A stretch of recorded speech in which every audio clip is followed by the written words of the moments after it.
নমস্কার। ঠাকুরমা স্বামীজি গুরুদেবের শ্রীচরণে প্রণাম জানাই। প্রব্রাজিকা মুখ্য প্রাণা মাতাজি বলছেন, ঠাকুরমা সবাই এখানে রয়েছেন, কিন্তু আমরা তা স্থূল চোখে দেখতে পারি না। কিন্তু তারা আছেন, কারণ ঈশাবাস্যমিদং সর্বম।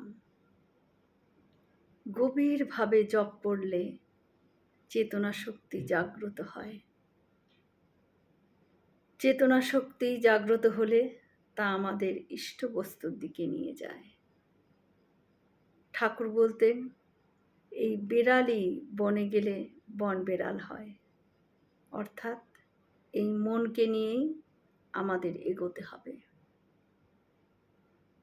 শুদ্ধ মন, শুদ্ধ বুদ্ধি, শুদ্ধ আত্মা এক। মন শুদ্ধ পবিত্র হলেই তা ইষ্ট বস্তুর সঙ্গে আমাদের যুক্ত করে। তাই ঠাকুর বলতেন, মনই গুরু, এবং গুরু হয়েই এগিয়ে নিয়ে চলো।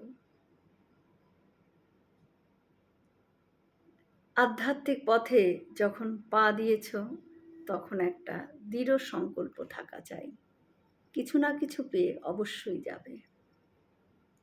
মনকে শান্ত করতে হলে তোমার কাছে যা আছে তার জন্য ঈশ্বরকে ধন্যবাদ জানাও। তার সাথে প্রেমের বন্ধন তৈরি করো।